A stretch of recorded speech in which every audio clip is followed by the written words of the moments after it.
Good morning and welcome to the new episode of Dr. Lamba's Awakening Call. Judiciary's purpose is twofold: to protect the Constitution and the law, to ensure proper justice.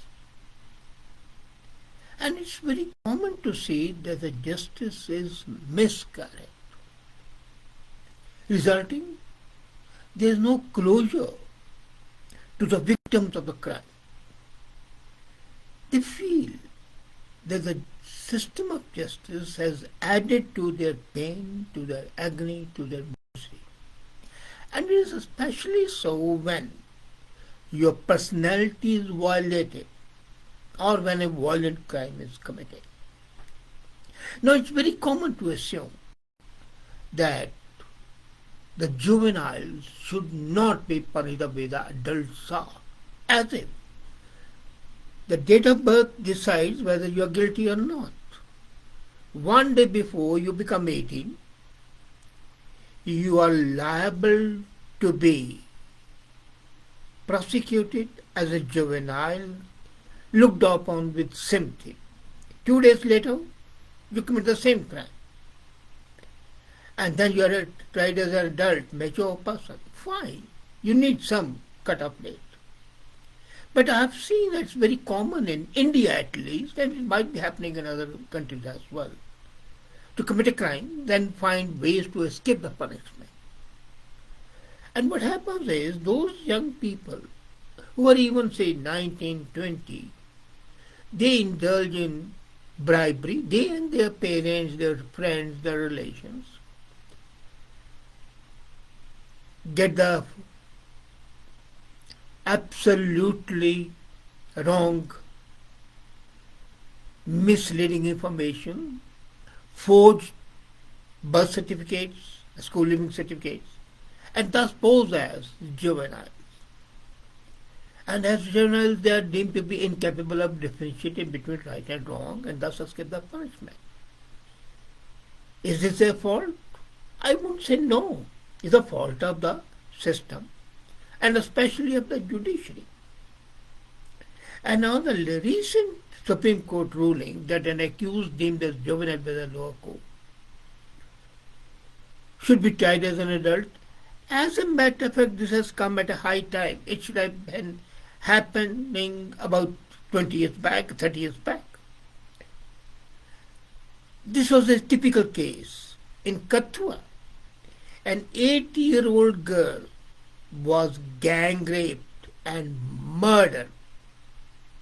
And the accused took a plea, well, look it up as juvenile. Bullshit. If you have the courage to violate the sanctity and the life of a young, innocent girl who is not even in her teens, she's just a kid. And the person was tried as a juvenile. The Juvenile Changes Act was changed in 2016. And unfortunately, it was changed for the worse. And according to this act, it made allowances for a trial of 16 to 18-year-old as adults in serious offences. But it was never implemented. As a matter of fact, why even 16?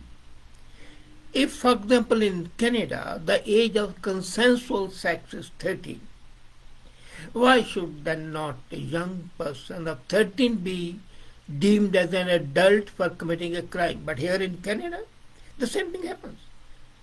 You commit a crime and then you play, well, I am child of a single mother who couldn't devote attention to me. Well, my mother and father have been tyrants. And you find excuses to shift the blame. In India, that plea of having a single mother or an abusive father or a bad society may not hold good, but this is great. Now the Kathua case accused Shubham Shangra, he said that when the crime was committed in January 2018, he was only 15 years old.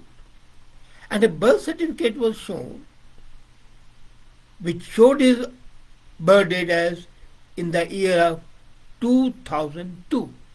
Now, strangely, birth certificates are supposed to be given at the time of the birth, but this certificate was issued sometime in 2004. And concurrently at the same time, a birth certificate was issued for his elder brother and sister. And would you believe if I told you that there was a 2 month gap between their births? Now, what sort of natural or unnatural happening this was that two children are born in the same year with a gap of 2 years? Then, if we look at the birth certificate submitted to the school in October 2003, it shows his birth to be in 2003, not in 2002. Then a medical board of 5 senior doctors declared him that he was above the age of 19 and somewhere between 19 and 23, maybe 20, maybe 21, maybe 23. Now with this fraudulent certificate, and despite the 5 eminent doctors, senior doctors, certifying, the courts accepted the opinion of the false certificate. Glaring irregularities, definitive medical opinions were thrown in the waste paper basket. And the magistrate concerned and the judge and even the High Court of Jammu and Kashmir directed that the juvenile trial of Sangra should be in camera and as a juvenile. And then given at the stage, this was an evident miscarriage of justice. These matters traveled to Supreme Court. And huge delays since 2018 to 23 and 23 beginning of 22 ending. The High Court ruled in Sangra's favor in October 19, and it took 3 years for the Supreme Court to come to a decision that this has been a gross miscarriage of justice, that 8-year-old girl gang raped by this criminal and then killed. Now, such long delays justify justice delayed is justice denied. And the fact that many Indians are document poor, they don't have the certificates. So that's what they do. They get the full certificates. And the people who can afford or have influence can falsify documents. And the modern techniques for medical determination of age, for example, epigenetic clock, are not adopted. I fail to understand India, which prides itself on technology, why the genetic clocks are not adopted as a routine. There was another case in Gurgaon, now called Gurugram. 16-year-old boy was murdered. 16-year-old boy murdered a class 2 student in September 2017. So the local juvenile justice board and a psychologist cleared the trial of the juvenile for trial as an adult. But High Court said no, he should be tried as a juvenile.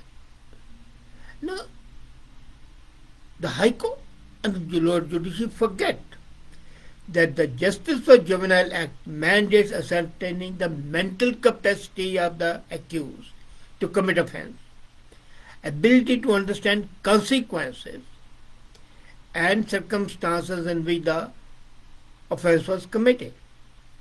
So High Court wanted the assessment repeated again.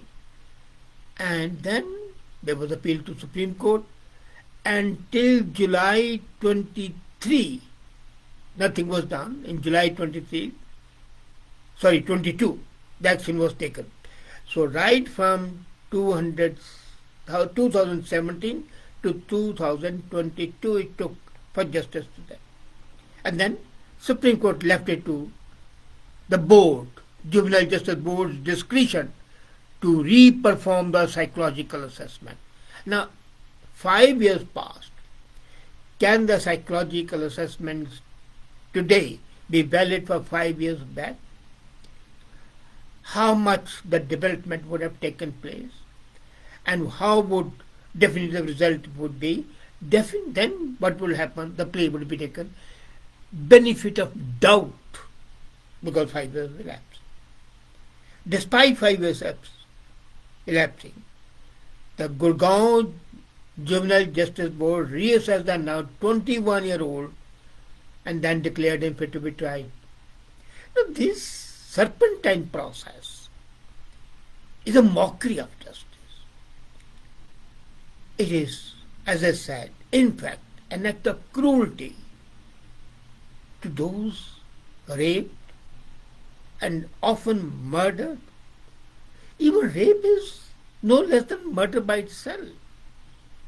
Rape is a murder of the soul of a child.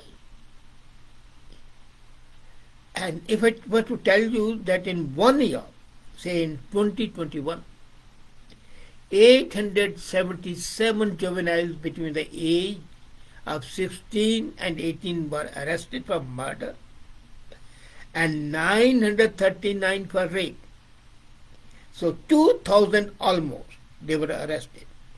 And the record in India is that normally only 10% criminals are arrested. The rest 90% go free. So if 2,000 were arrested, that means about 20,000 were let go scot-free. What we need for heinous offences is a robust system. India needs more psychological experts.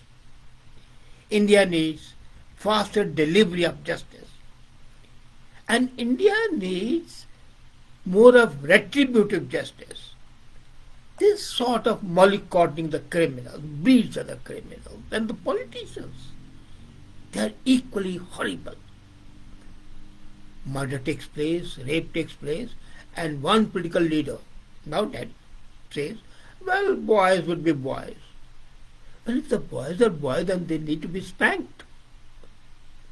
And as a matter of fact, such criminals, like that minister, who was also the chief minister of a province and the defense minister of India, need to be punished for promoting crime.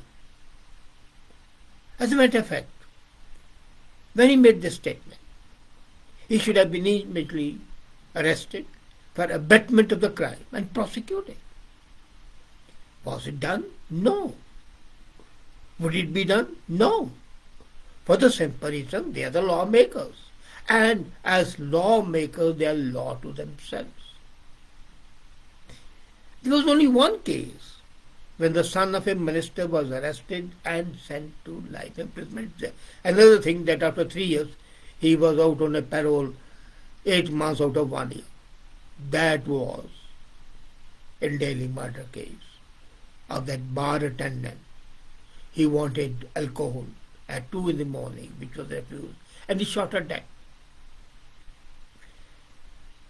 That sort of a thing is unacceptable. And this misinterpretation of the juvenile and the attendant travails and the troubles make a mockery of justice, the system, the law, and it's a slur on judiciary. See, as I said, making the confusion worse confounded. It is not only adding insult to the injury of the victims, it doesn't give them solace. It doesn't apply balm on the lacerated souls. It does only one thing, to accentuate and increase their pain and misery. And then, unfortunately, when the Supreme Court gives an order, even that is not followed because it has never appealed to the lower judiciary. We need an overhaul of the whole system in India and maybe elsewhere, but today I am talking about India. Because until justice is delivered equitably, it won't be deterrent. And if it's not deterrent, the punishment is not deterrent, then it's an act of injustice And all these courts of justice should be called the courts of injustice and dishonesty. If they're listening, I think the call is loud and clear. Thank you.